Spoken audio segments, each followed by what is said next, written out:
And welcome, Hoosier fans, to this week's edition of Assembly Call Radio, where each week we discuss the most urgent topics in the never-dull world of Indiana basketball. This is our 124th edition of Assembly Call Radio, and it is our 516th episode overall of the Assembly Call, recorded on the evening of Thursday, May 30th, 2019. I am your host, Jerod Morris. And let's begin this edition of the Assembly Call how we begin every edition of the Assembly Call, and that is with our Hoosier Proud banner moment. And Indiana is the national champion. When it comes down, Indiana will be champion. Smart takes the shot. The Hoosiers have won the national championship.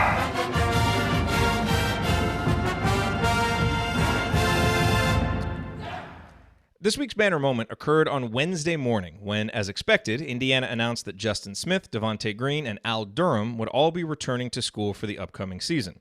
In case you missed it, each of the three players submitted their names as potential early entrants into the NBA draft. Doing so gave them the ability to engage with teams and the NBA Draft Advisory Committee to get feedback while not jeopardizing their eligibility. The deadline to announce a return to school was Wednesday night by midnight.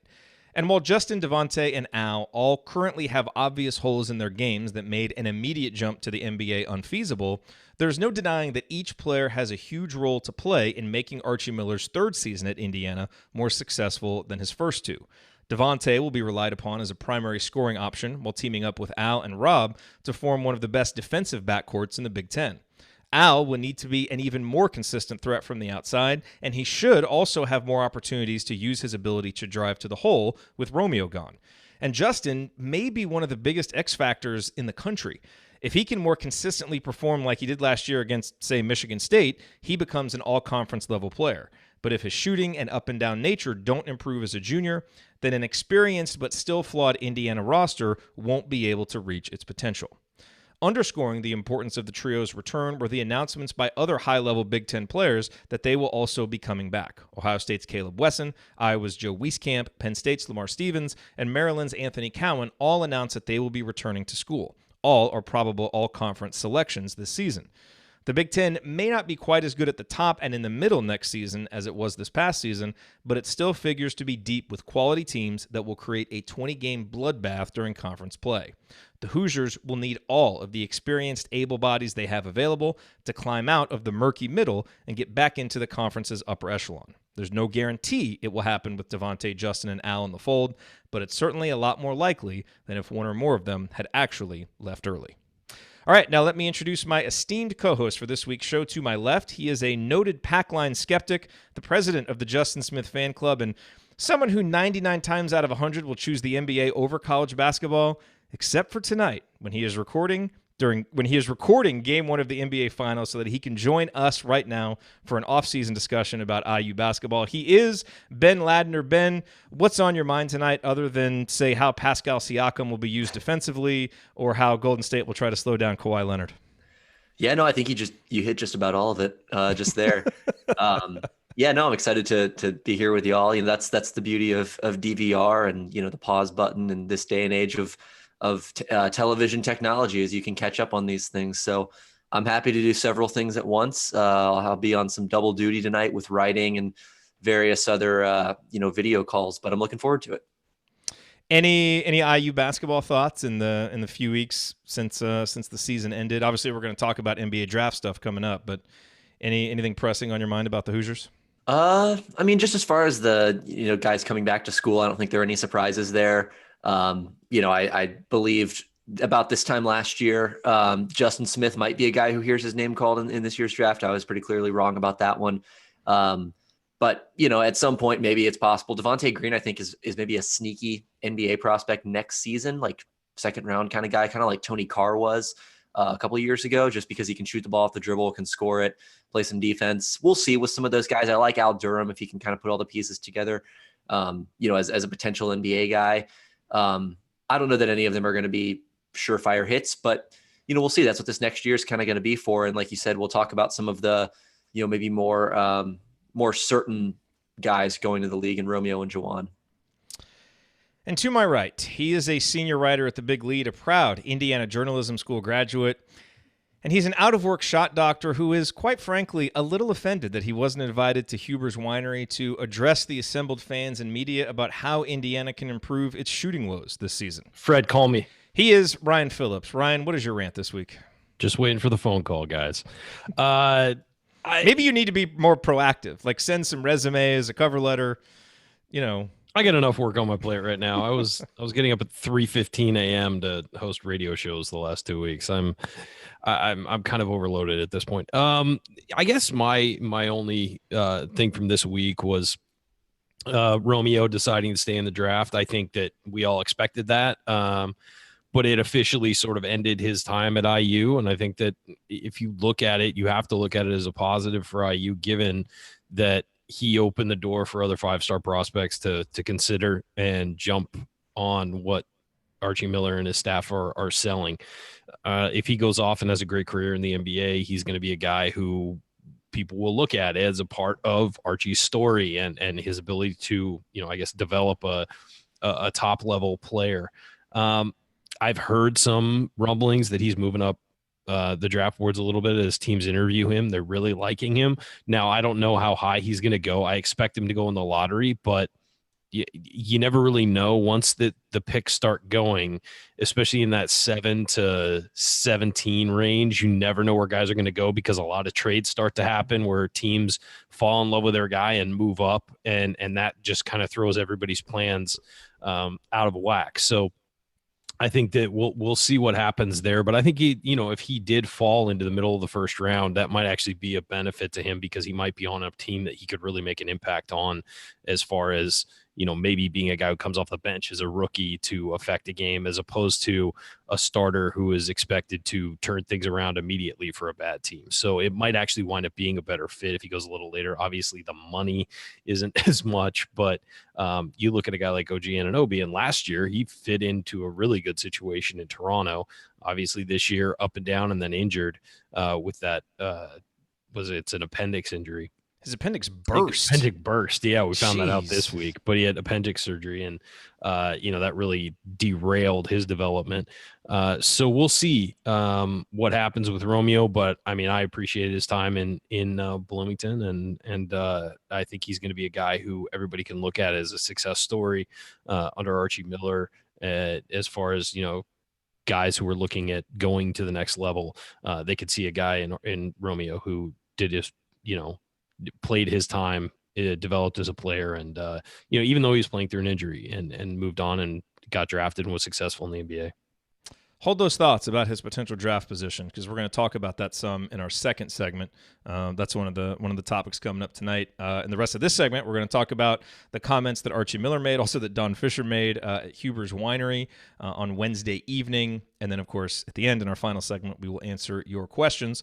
All of that and more coming this week on Assembly Call Radio. So, guys, let's talk about what happened at Huber's Winery. We don't hear a lot from Archie Miller. If he doesn't have to talk to the media, he's not one to go out and seek opportunities to talk to the media. So when this annual event comes around, we're all kind of waiting with bated breath to hear what the coach has to say. And, it's interesting. I was talking, Alex Bozich and I talked about this on Podcast on the Brink. His first Huber's Winery, it was, it's all kind of fresh. He's the new coach. Hey, I know where New Albany High School is. Then the second Huber's Winery, we're basking in the afterglow of, Romeo Langford committing. And, from people who were there, it didn't necessarily sound like anything felt different at the event. But it's certainly just kind of from my vantage point, it feels a little bit different now, where there's just not quite that same excitement that there was at this time the last couple of years. And that's obviously because Indiana has missed the NCAA tournament 2 years in a row, and we got to get back to winning again. And so, we all kind of watch the video, parse the comments to try and see what we can learn. I'm curious what jumped out to you. I'll tell you what jumped out to me first. And this is the very first thing when I, kind of rushed to watch the video and look at the transcripts. What did he say about Jerome Hunter? And what can we read into what he said about Jerome Hunter? And it's basically that, Jerome's had some increased activity, but still, I think the quote was far, far away from any indication or final decision on his availability for next season. Now, he did, kind of mention him in some lineup, projections and that kind of thing.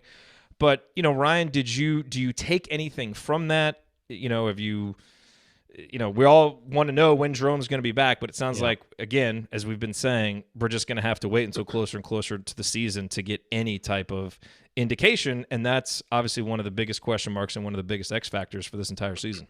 I feel like we'll know sometime in August whether or not he can play this year. I don't sense that Jerome's going to transfer. There was some worry that if he didn't get cleared at Indiana, he might transfer, go elsewhere, get a second opinion. But Really? Yeah, there was some rumblings about that, and I have not heard anything on that. I've talked to some people who know Jerome, say he's fully committed to IU. He loves IU, doesn't want to go elsewhere, and he feels like they've got his best interests in mind. It's going to be an interesting thing because I think this team talent wise is depending a lot on Jerome Hunter next year. And while he's been able to play, he hasn't been able to play against competition. And that's a big deal. And that's how you get better is you play against other players. You don't play against, playing in an empty gym doesn't make you better. It can help you refine some things and help you get a little, improve tweaks to, maybe become a better ball handler, improve tweaks to your shot and stuff like that. But you do not take steps forward as a better player unless you're playing against solid competition. So this will be an interesting year. I think we all just hope he's healthy, first of all. Second of all, you really want to get him back competing with other players as soon as possible. I have a feeling we'll know sometime around August as guys start to ramp up for the fall, being on campus for the fall. And I'm sure that most of the players are going to be there all summer, but I think Jerome is a guy who not only does he want to be back, his teammates want him to be back because they know what he can bring to the table. So it's going to be an interesting development. It's going to be a long summer in that regard because we're going to be sitting around waiting to find out. Yeah, and the thing is, it's not like Indiana has a full roster of scholarship players. I mean, that was one of the other storylines coming out, Ben, is, only 11 scholarship players. And, look, that's not necessarily by choice. They went after Anthony Harris. They went after Keon Brooks. They went after Lester Quinones. Like, Archie would have happily filled those scholarships with either, another grad transfer or a 4-year player that, that he really believed in, but he's clearly not just going to fill it with anybody, and really kind of spun it as, the one benefit of not having given out all the scholarships is you have some flexibility. If a transfer comes available midseason, transfer comes available in the summer, you might have an opportunity to get him, which is good. And in this day and age of college basketball, that's a good thing.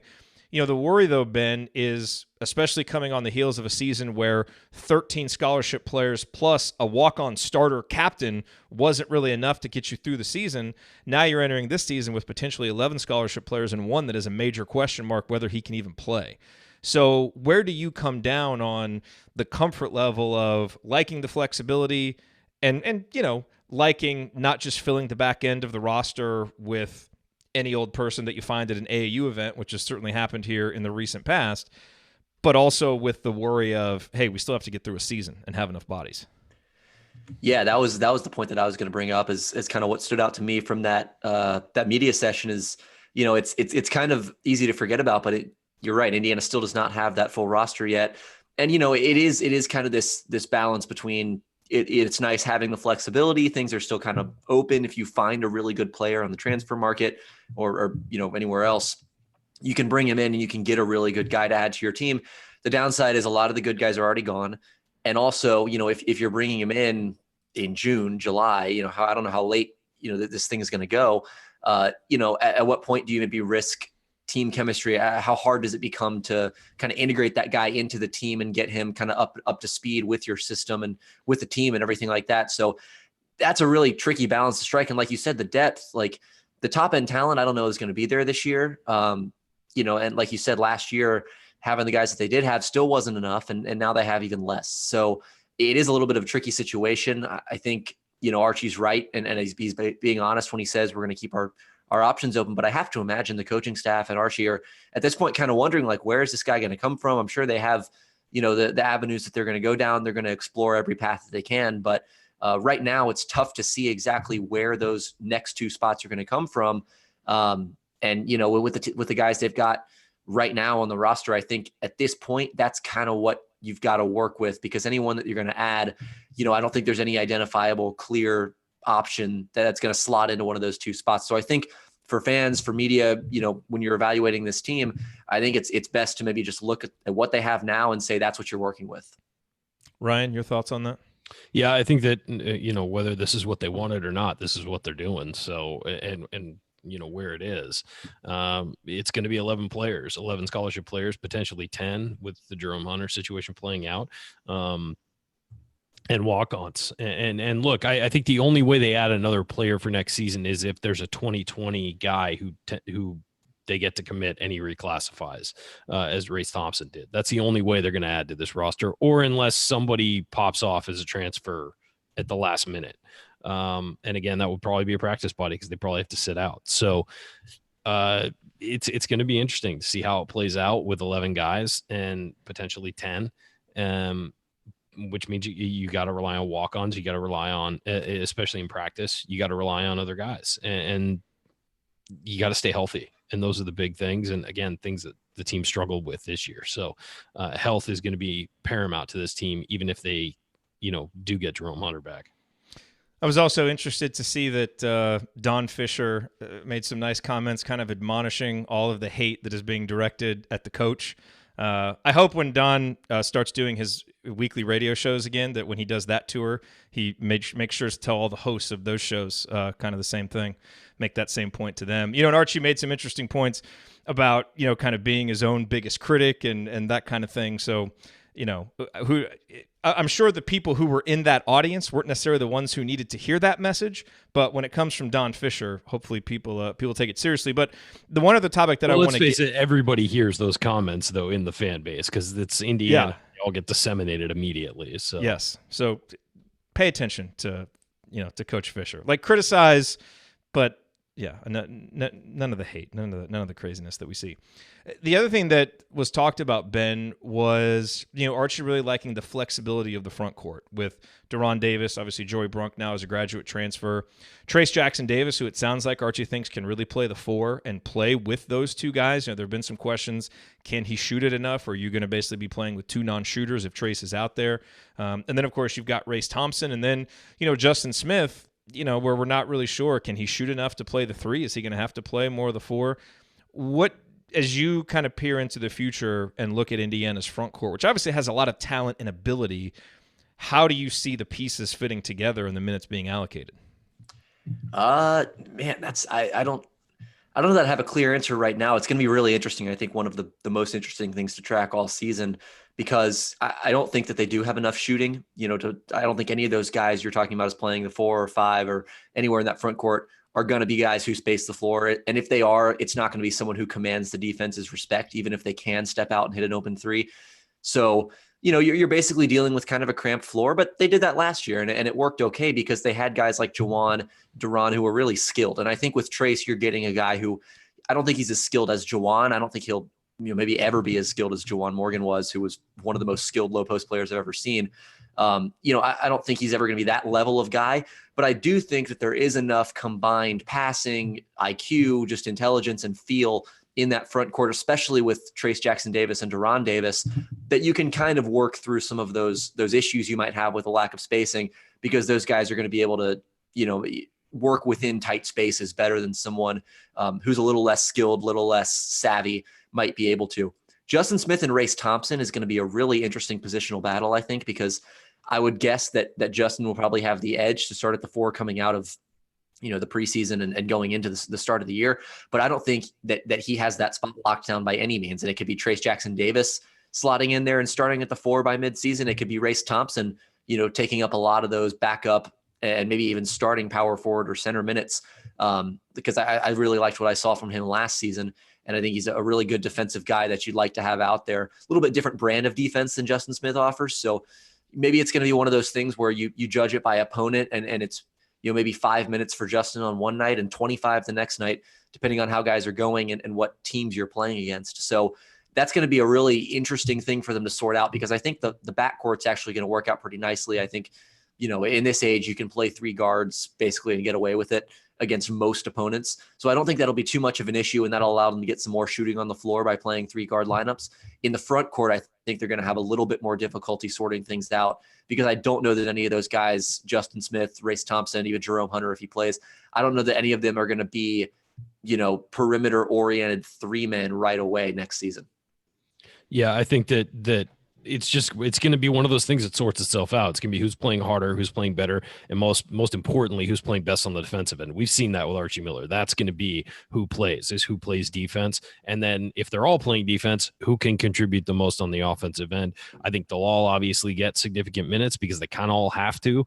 I'd rather get a great 20 minutes out of Deron Davis than an okay 30 minutes if he can only go that long. So if that happens, that means that Joey Brunk, that means that Trace Jackson Davis, that means that Race Thompson, all are going to get their chance at that backup center post position, whatever you want to call it, since we're so far away from center, power forward, small forward being an assigned title anymore. It's just 5 guys who all play different roles. So I would say I think that it's going to be one of those things that sorts itself out and who wants it most.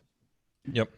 Just to kind of add one more thing off of that, I like that point about maybe keeping the minute totals low for a lot of those guys and just 15 to 20 minutes for each of them without overtaxing any of them and keeping them on the floor for 25 to 30. Yeah, and also if a guy like Deron is going off in a game, maybe you stick him out there for longer because he's in a zone. But rather than having him go, Indiana University's calling. Indiana University's calling me for money right now. I think are they upset with our broadcast so far? I don't know. It's the first time I've ever gotten a call from Indiana University while you should answer broadcasting. You should answer it live on air. Oh man, I don't have a way to pipe the audio in though, so that would be really awkward. Okay, coming up here on the Assembly Call, we are going to take a deeper look at how Romeo and Juwan's NBA draft prospects are shaping up. Will Romeo be a lottery pick? Will Juwan get drafted? Which franchises would be the best fits for each? And how does each project at the next level? We'll discuss. Stick with us.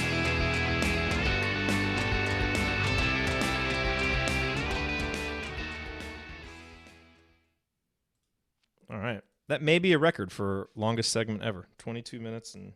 You've said that the last couple times I've been on. We keep just pushing it out. Eventually, we're just going to have a 50-minute first segment. And, I don't know what. Usually they want money. You should have answered I'm giving back to my university right now. You should have answered it on speakerphone. Oh, yeah, I could have been speaker. It's like, yeah, but I don't want. It's not going to be interesting audio, though. Thank you, everybody, for being here live. It's nice to see you. I saw some comments about my shaving. There was no job interview, nothing. I was going to bring that up as well. It was just it was like a split-second thing. My daughter was watching me shave, so I was kind of showing her how to shave, and then I just decided to shave it all off. Yeah. It looks weird. Go back, grow back. It does. It kind of freaks me out a little bit. I know. I might keep it like this for a little while, though. When it freaks you out, you little change. Oh, it's been like 3 years. Kidding. I know it has, dude. I haven't seen you without a beard since you couldn't grow one. That's what it feels like. Pretty much. Pretty much. Ben, someone asked if you have a gig yet. Nothing full time yet. I'm doing actually quite a bit of freelance writing this summer, just with NBA, and still doing some stuff for Assembly Call and Inside the Hall, and a couple of NBA outlets. I'm doing some basketball coaching at my high school. Nice. Summer camps and team camps and things like that. Doing a little bit of broadcasting camp coaching kind of thing. Oh wow. Yeah, so and I'm chaperoning a church trip, which is going to be fun. But other than that, nothing full time yet. Kind of keeping the options open, and hopefully by late July, I'll get tired of living at my parents' house and I'll have something full time. You're like Archie. You got a couple scholarships open. You're just going to see. That's what right. comes. Yeah, gonna be patient with it. See what comes up and see if it's the right time. That's exactly right. Also, lots of good comments about Ben's background. I will say it immediately vaults to near the top of the list of backgrounds that have ever been featured on the show. I mean, you got a Jordan jersey. Yep. Bob Dylan, Bruce Springsteen. I wish I could turn the camera around and. Yeah, no diploma though. I've got they haven't sent me my diploma yet. Yeah, I know. I just meant not yet. I've got Rolling Stones over in that corner, Velvet Underground, who I don't really even like that much. Then why you have a poster? Come on. He's in college. That's what you do. You get posters of. It's my brothers. Oh, okay. Got a Hendrix painting up there opposite me. I've got a Beatles poster, Dead and Company over here, Thelonious Monk and Woodstock on this opposite wall, and then another Beatles on this side. This is impressive stuff. So we're you have here. good musical taste. Yes. That is one of the good things you can say about me is, and frankly about my parents. That's the whole reason. So yeah, that's true. They raised you well, basketball and good music.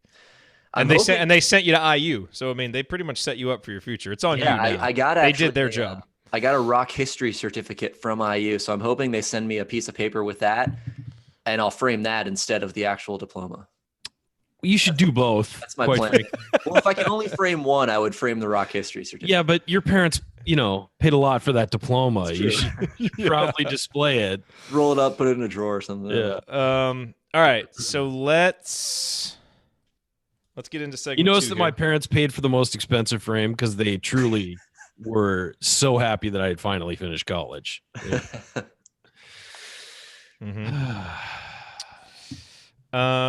Just a shade under a decade, guys. I got it done. Nice. Well done.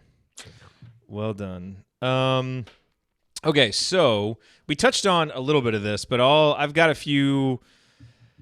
We'll open on Romeo, obviously, kind of talk about where he is in some mock drafts, and then Ryan, don't totally repeat, what you said earlier because I'll let Ben take it where he thinks the best fit is. He's the NBA guy. Yeah. So it seems pretty obvious that he's going to go right at the end of the lottery or there in the mid-teens. So we can just say that, and then talk about what would be good fits and just kind of projecting him forward at the next level. Juwan, it doesn't look like Vicini doesn't even have Juwan on this big board anymore, and he was always the biggest Juwan defender. Yeah. So he's not going to get drafted. No, and that was always unlikely. There's too many young guys who have his size that it can do more who have entered the draft. So yeah, okay. So we'll touch on that because he played center last year. People are pinning him as a center and didn't shoot threes at a high percentage. Mm-hmm.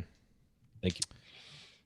There's a lot of Eagles hate going on in the not Philadelphia Eagles, but the band. A lot of people do not like the Eagles. They garner very strong reactions. Yeah, they do. I think they're like solid, but they're not. By the way, Eagles' Greatest Hits was like the greatest selling album. That's the thing. That's the whole reason is people are like, oh, they're overrated because their album is the highest selling, which is true. Yes. Like, first of all, it's a compilation. It's not even an album, so like, it shouldn't count. Second of all, the Eagles are not like worthy of that status, but take that away, I think they're like solid. What's a great song, by the way, folks? Somebody in the chat said that Hotel California is the worst song ever. Look up the Gypsy Kings Mexican or Spanish cover of Hotel California. That song kicks ass. So, but look it up seriously right now. I'll have to do that. Okay. Yeah.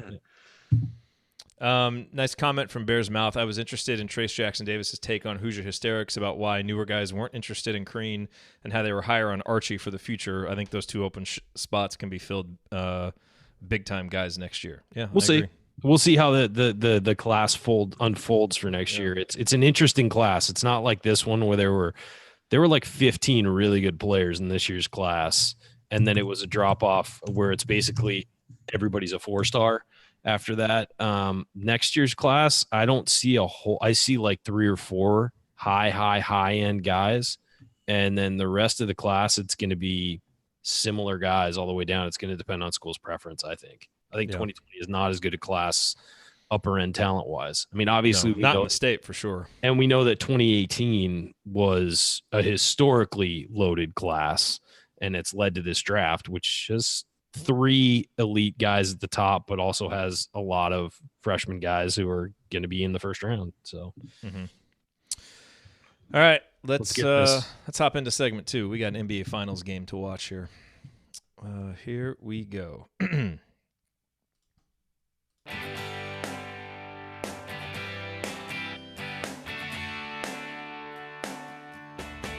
This is Verdell Jones. What's better than an epic buzzer beater? The full court dribble and perfectly placed pass to set it all up. And of course celebrating with Hoosier Nation afterwards. So join Jerod, Andy, Ryan, and Coach on the assembly call after every IU basketball game. Go Hoosiers. Thank you, Verdell. Welcome back to the Assembly Call. You can find all of our content at our website, assemblycall.com. And if you ever want to participate in our unedited live broadcasts or watch those replays, then check out our YouTube channel, youtube.com/assemblycall. I'm Jerod Morse. I'm here with Ben Ladner and Ryan Phillips. And guys, let's talk about the NBA draft. It's coming up in 3 weeks. Thursday, June 20th, I believe, is the date. Obviously, we mentioned off the top of the show, Justin Smith, Devontae Green, Al Durham all put their names in, took their names out as expected. Romeo Langford kept his name in the draft. And, of course, Juwan Morgan is draft eligible after graduating. So we'll get to Juwan in a second. I don't think any of us really expect him to be drafted right now. He's not really on a lot of big boards, so we'll kind of project out what his future may be. But let's start talking about Romeo. Ryan, you talked about in the first segment, it seems like he might be moving up a little bit after interviews. I did a little just kind of survey of some mock drafts. Yeah. Let me just clarify that real quick. People are concerned about his hand and his shooting, but they love what they have from the interviews, what they have garnered from the interviews, and they've watched tape of him from before this year and feel better about him than they did from watching tape at Indiana because he couldn't shoot. And so that's the difference here, is that people are actually, they like him in the interview, and so they're like, all right, well, let's go back and watch his high school highlights before he hurt himself. And they do like his aggressiveness in going to the hole and finishing things, and the way he sort of progressed at that throughout the year. Yep. So SI.com has him going number 15 to Detroit. ESPN has him number 15. NBADraft.net number 16. Sam Vecini has him number 18 on his big board, and the Ringer was the highest that I saw. They had him going number 13 to the Miami Heat. So it seems like maybe he gets late lottery, probably mid-teens. Ben, as you look at some of the teams that seem like possibilities for Romeo, what do you think is the best fit? And then, just in terms of how he projects to the next level, the biggest strength that, is going to get him drafted at that spot, and maybe other than shooting, because we all know about that as a weakness, what are some of the other weaknesses that are holding him back from being a surefire lottery guy? Yeah, I think that 10 to 19 range is about right for maybe even 12 to 19.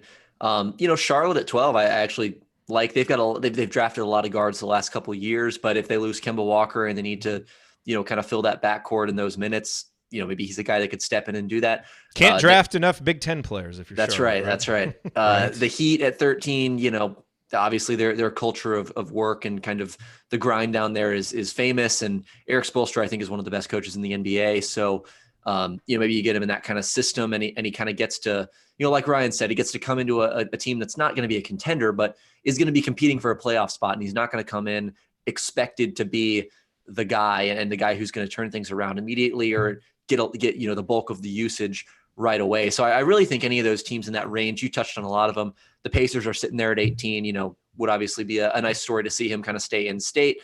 But would they pass on him if he fell that far? I don't think so. And that's kind of the question I have with Romeo, or at least it leads into it, is like Ryan said, I think he is a guy that is going to benefit from being drafted later in the lottery or in the first round, and not being the guy right away. But I think the same is true of most guys in these drafts. In this draft, I'm not so high on a lot of these guys other than like Zion and Ja Morant. I think those are really the only two guys I would bet on to be all-stars from this class. Now someone will pop from later in the first round or somewhere in the lottery, that wing, group of guys that are going to be in the lottery. One of those guys, I'm sure, will blossom into an all-star, but I couldn't peg and tell you which one it's going to be. So Ty Jerome. So if you're a GM, if you're an executive and you feel that way and you feel like, hey, maybe none of these guys are really all that special and worth spending, a top 5 pick in a normal draft on, maybe that changes the thinking a little bit for a guy like Romeo, because like Ryan said, the interviews have been good. Apparently there's reason to believe, I think, in his shot before he got to Indiana. I think there is reason to believe that once he gets that hand worked out, he will be a better shooter. And so maybe this is a draft where you say, we don't really love the talent beyond the top 2 guys. So if we have a mid to late lottery pick, maybe you take a risk and you draft a guy like Romeo a little earlier than a lot of these mocks have him going, just because you're betting on your ability to develop that jump shot, get the best out of him as an offensive player, as a guy who can be a playmaker, finisher at the basket, and eventually a 3-level scorer. The defense, I think, if you want to talk about weaknesses, I think defensive engagement is a big one. Just learning kind of the ins and outs of NBA defense. I would not expect him to be a remotely good defender his rookie year, because most rookies aren't. And for a guy like Romeo, who I don't think has ever really been taught the principles and the style of defense that you need to have in the NBA. I don't think he's really been drilled with that yet. So that could be an adjustment for him. The jump shot, obviously, right now is a work in progress. But again, I think this is a draft where if you feel like you're the team that can develop a guy and you really see something in a particular player that maybe other teams are missing, maybe this is a draft where you take a risk and you take him in that 8 to 10 range rather than, 13 to 18. How concerned are you about his struggles in transition? Because he was really ineffective in transition. And I've seen that mentioned in a few of the recent scouting reports that I've seen. It's almost like as people go deeper into the film, that jumps out, because it really jumped out to me, because I was really surprised that he wasn't better in those situations. How especially with as good a finisher as he was in the half court. Yeah. Right. I think that's the difference there between transition and half court finishing maybe is that in the half court, you have a little bit more opportunity for kind of those crafty finishes off the glass and, the spins and the English, maybe outsmarting guys rather than out jumping them. Whereas in transition, I think a lot of it is just you're running in a straight line, the defender's running in a straight line, and it's kind of just meet you at the basket. And Romeo's not an elite athlete laterally or vertically. I mean, he can get up and sometimes put it down, but he's not super explosive. He's not solid super athlete, fast. good athlete, not an elite athlete. Right. Basically. So I think you see that in transition, where transition is, in the NBA, unless you're spotting up for three, and you're doing kind of a Splash Brothers, Golden State Warriors style of transition, it's toward the basket. You're trying to finish over or through guys at the basket. And I think just his lack of physicality and his lack of elite athleticism were probably the factors that contributed to that. I don't know that he'll ever be like an amazing finisher in transition in the NBA, but if he is one of those guys that can develop a jump shot and instead of running to the basket in transition, he's running out to the wing or to the corner, that changes things for him a little bit. And maybe sometimes he's the guy handling the ball in transition and he's distributing or he's leading the break and not necessarily finishing it. So I think that is a concern, but really in the NBA, I think half court finishing is a more valuable skill than transition just because of how often you do it. You're not going to have 10 opportunities a game to finish in transition. You might have 10 opportunities a game to finish layups in the half court. Yeah, I think when you're looking at Romeo, I think Ben's right that the Charlotte Hornets are a great fit at 12, but it looks like they're looking at more of a forward or a sort of a post guy, which is weird because they just seem to stack those guys. Miami, I don't know what they're going to do. Boston, you never know what they're going to do with those extra picks they get. They could just stockpile more talent. They could just go for a European guy and stash him. Hey, we could get lots of Bill Simmons opinions on Romeo Langford if he goes there. Oh, that'd be wonderful. The Pistons are a good fit because they need help on the wing. I mean, they badly need help on the wing after getting rid of Reggie Bullock, who may not have re-signed anyway. But then of course there's like Brooklyn, and if he's on the board at 18 for the Pacers, I'm sorry, Indiana. Even if you're not in love with him, take the PR win as you did with Victor Oladipo and let him develop. Let him develop close to home with IU right down the road where he's comfortable, with New Albany right there. I think it'd be a great, great fit if he's there. I also think they need help on the wing too. But if you're looking at pure fit, I also think that the guys that he's really competing against, if you're looking at sort of a wing player in this draft that falls in the same area of skill as Romeo, are Cam Reddish, Kevin Porter Jr. from USC, who is a better athlete and probably a better shooter. So you're going to see him go after those guys. It's going to be Cam Reddish and then Kevin Porter, who is, both of those guys are having great workouts apparently and showing stuff they didn't show when they played. So he's probably going to be the third of those guys. Obviously, Jarrett Culver is another guy, but he's going way above the other three, it seems. So you're going to see Romeo fall into that sort of 13 to 18 range, it looks like.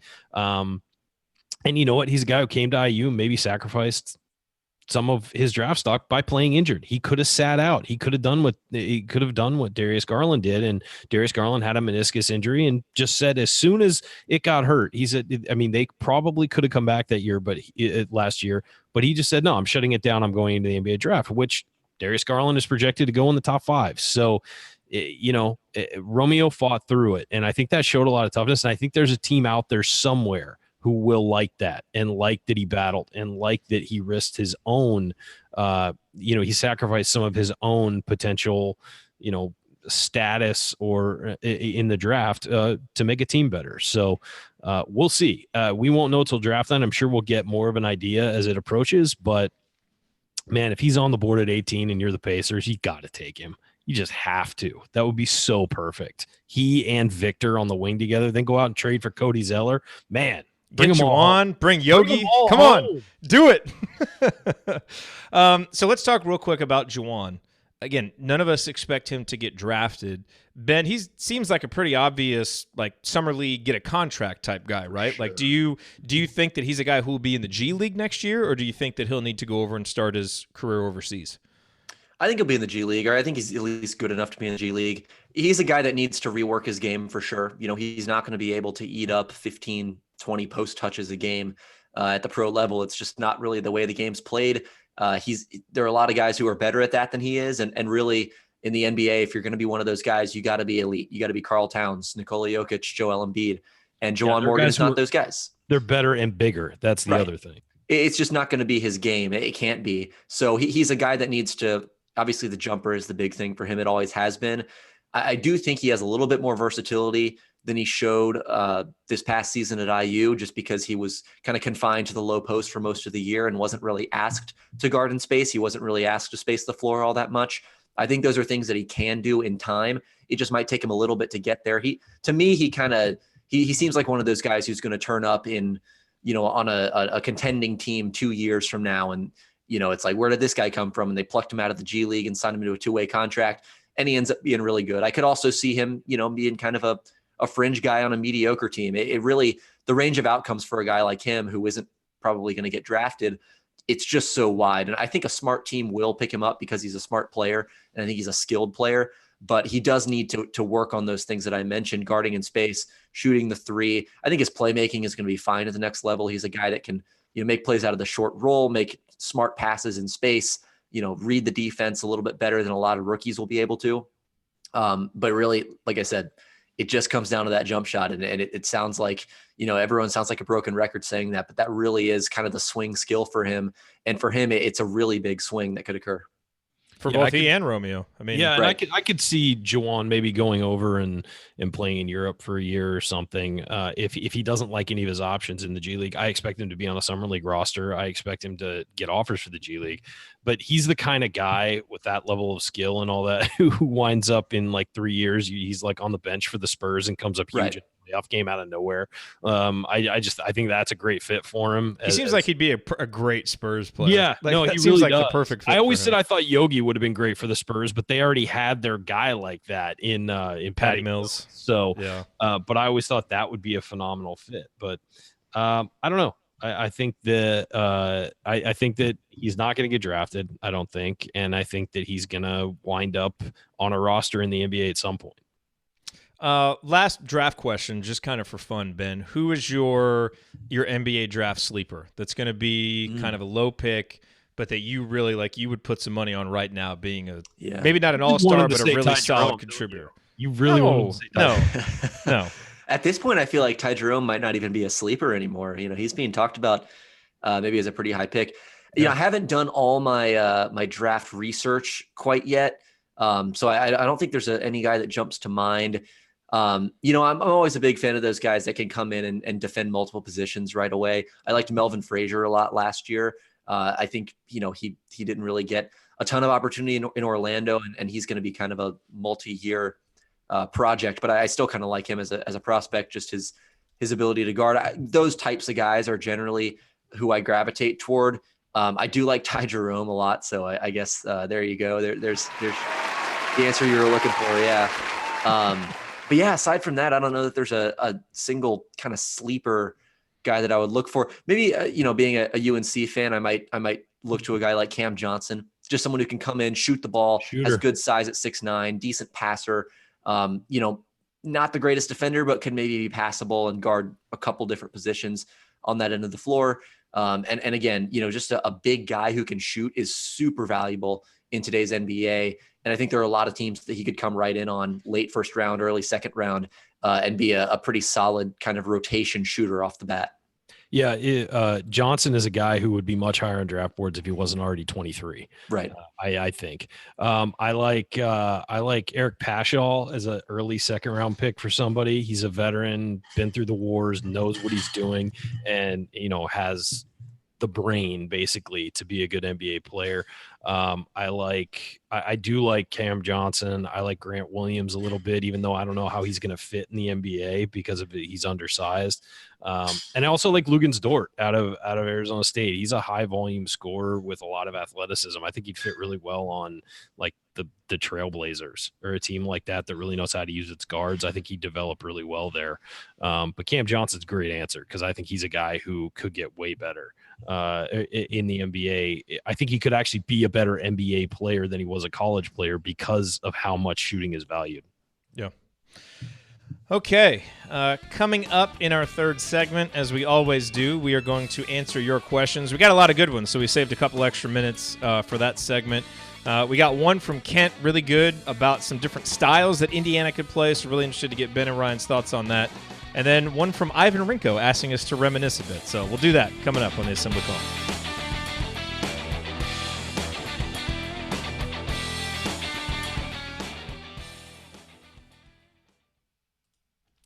All right.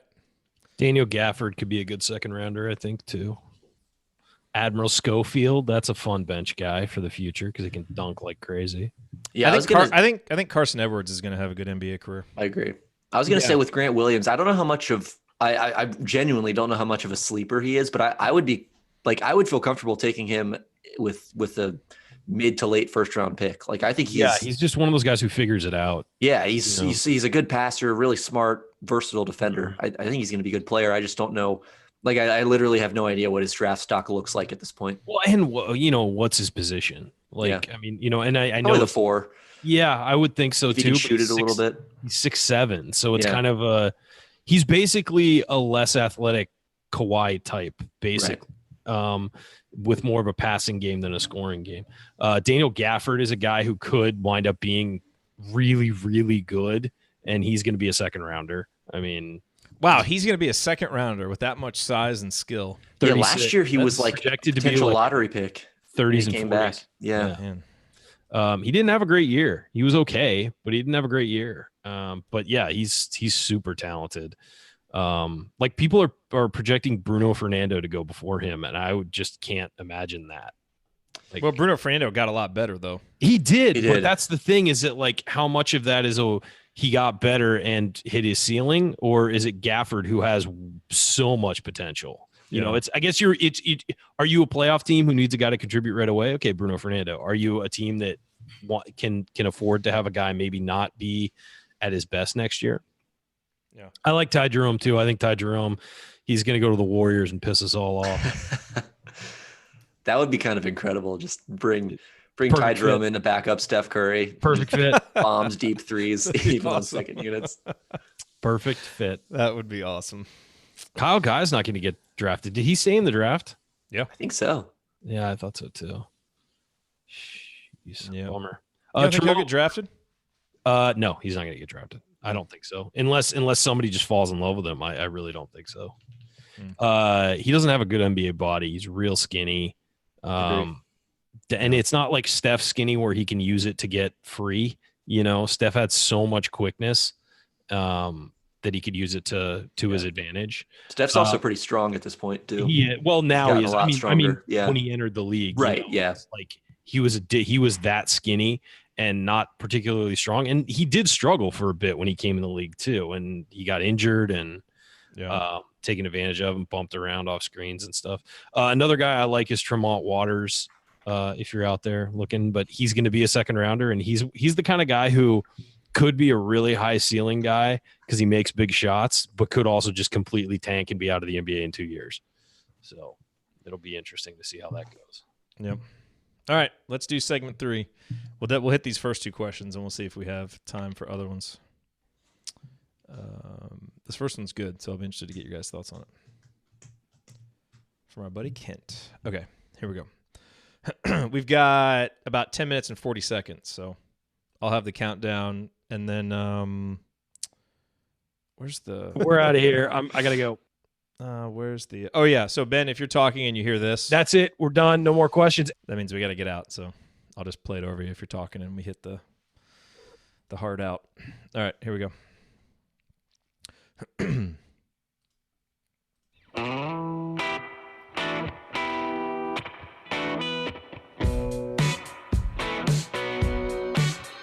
This is Jordan Halls, and I never miss a shot or an episode of the Assembly Call. Thank you, Jordan. Welcome back to the Assembly Call. I'm Jerod Morris here with Ben Ladner and Ryan Phillips. Remember that you need to be subscribed to our email newsletter. We send out a weekly IU news roundup, even during the offseason. And after every game, we send out a detailed post-game analysis. Just text IU to 66866 or go to assemblycall.com. That's IU to 66866. Or go to assemblycall.com. All right, guys, it's time for the mailbag. All of these questions were submitted in our private IU basketball discussion community, which you can learn more about at assemblycall.com/community. The first one is from Kent.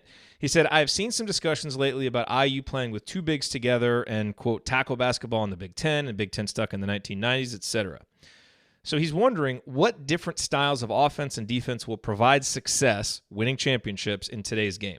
Virginia won with three-point shooting and pack line D. Villanova won with three-point shooting. North Carolina won with a strong point guard, but not much three-point shooting. What different formulas could work for IU in today's game once they're back in the hunt for a title? He said he's asking more about the offense that could work, but understands that the defense is important too. So, Ben, why don't you hit leadoff here? Anybody who's watched the Basketball 201 segments knows your misgivings about the pack line, so feel free to take that if you want to. But what styles do you think could get Indiana back to where we all want them to be? Yeah, well, I mean, as we've seen, the pack line is a perfectly viable defense to run to win a championship. Virginia just did it. The only thing is that it reduces your margin of error, and you have to be really, really good on defense and make fewer mistakes than basically anybody else to kind of pull it off.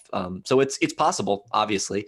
But it's a little more difficult to do. That said, I think offensively, I think what I've come to believe over the last couple months is that you really do, unless you have just an absolute superstar like a Zion Williamson or, a trio of wings and kind of blue chip guys like Duke had this year, or unless you're getting just, elite wings or big guys coming out of high school, or, even 3-4 year guys, you really do need a dynamic point guard. I think that's the biggest key, maybe the biggest sort of blanket statement you can make about the elite teams in college basketball is nearly all of them have a dynamic point guard who can shoot off the dribble, set guys up, run the team in transition.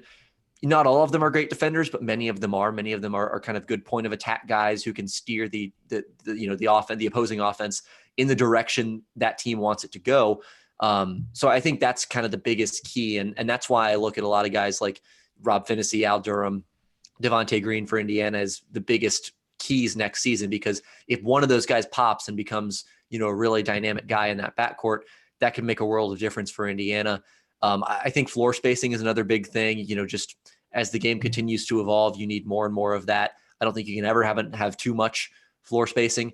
Yeah, and I think having multiple guys who can make plays, because you don't want to become too predictable. I think you can get away with that a little bit more in the college game, because if you have someone like Cassius Winston, for example, he can just elevate the rest of the team so much that, he makes everyone so much better. You can get to a Final Four. You can succeed in that way. But for the most part, it takes a really special player to be able to do that. So having some guys who can attack closeouts, work from the second side, operate in the pick and roll, even if they're not your primary initiator, I think that's really useful. And then just versatility, having multiple different styles you can play. The question is kind of what style works the best, but I really think being able to play multiple styles. I look at a team like Michigan from a couple of years ago where they were able to kind of play bigger with Mo Wagner in the lineup next to DJ Wilson, it was at that time. But they were also able to downsize a little bit and play smaller, more athletic lineups with, guys like Zach Irvin, Duncan Robinson at the 4, and be a little faster, a little more dynamic, more shooting on the floor, and just being able to kind of shape shift like that. I don't think that's something Indiana was really able to do last season. They were going to play through the post, be physical, try to use their bigs and just kind of do what they wanted to do. And that's perfectly fine if you have the talent to be able to pull that off. But sometimes I think you do need to be able to play different styles. I think Texas Tech was a good example of that this season. I actually think Virginia was a good example. They were able to play big with multiple bigs on the floor, also able to downsize, play DeAndre Hunter at the 4, and play faster, more shooting on the floor, things like that. So I think those are maybe some keys I would point to as far as, what sort of DNA you need as a team to win at the highest levels. Ryan?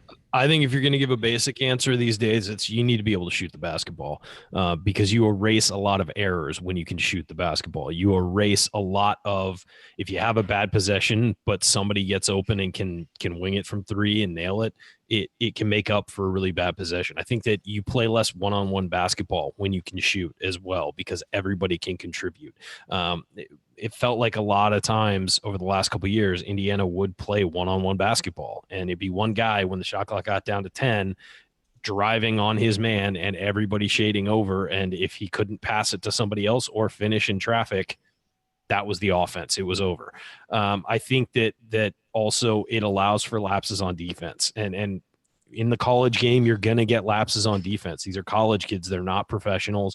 Even the professionals have lapses on defense. If you have a lapse on defense and leave a guy open for a three and can answer that three, it stunts momentum. And it can actually spin it in your favor. I think that's something Indiana did not have this year. There were a couple games in that losing streak where just one big three that they couldn't answer wound up hurting them tremendously. So I think the three-point shooting is important. I think obviously, as Ben said, a point guard play is huge and defense is huge. You have to be able to stop the opposing team from imposing their will on you. So I think those are the two most important things if you're looking at. Obviously, it helps to have a big guy, particularly in a tournament setting. It helps to have a big guy who can just plant himself in the post. Not necessarily a pure big guy, but somebody who can post up and get you easy buckets. When you're that tired in a tournament setting, playing that many games in a short period of time in high leverage situations, getting easy buckets in the paint is vitally important because it keeps your offense going.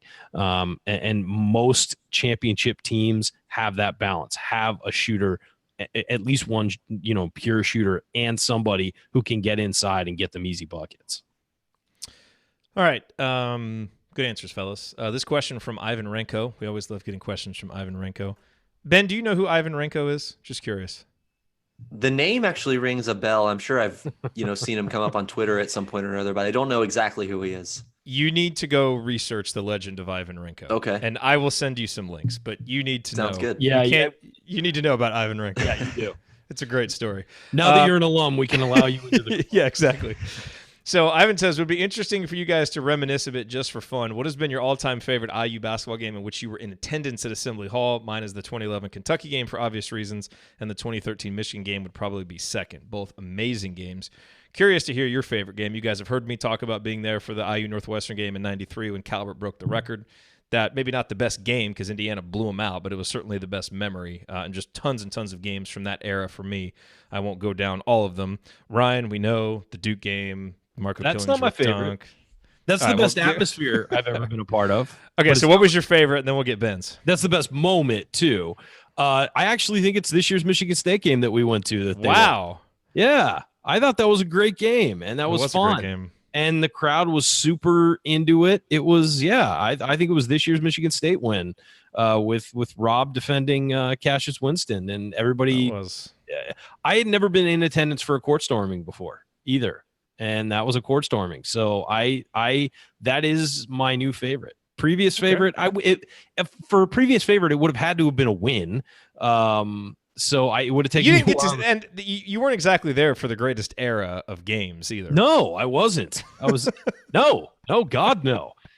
And the games I've gone back and witnessed, we've won them all except for the Assembly Call meetup, not this past year, but the year before. Yeah, that Ohio State game when Ohio State beat them in double overtime. So yeah, that was my first loss as a fan since graduating. Ben, what was your favorite game that you were in attendance for? Yeah, as someone who was also not there for the greatest era of games, I also don't have the greatest selection to choose from. The Michigan State game at home, that was a good one from this year. The away Michigan State game was another really good one. Oh yeah, you were there. That's right. Yeah, that was great atmosphere. I think at the time when Michigan State came to Bloomington, you kind of felt like, okay, maybe IU could win. Like we've kind of seen enough evidence that maybe Indiana has what it takes. At that point, when they went into East Lansing, it was like there's no way. Like this Zero is chance, not yeah. going to win. It's And one of the most unlikely IU wins I can Yeah. ever remember. You just thought they had no chance, especially when Juwan went down. And so for them to kind of stay in that, like I just kept waiting all game. Okay, Michigan State's going to make their run. When's it going to happen? I kept waiting for Michigan State to pull away, and it just never happened. That was also one of the, I think, most aesthetically pleasing games offensively for Indiana, really and defensively. Made 10 3-pointers. Yeah, 10 to 20. The Wisconsin game from this season was pretty good. I'm trying to think back maybe last season.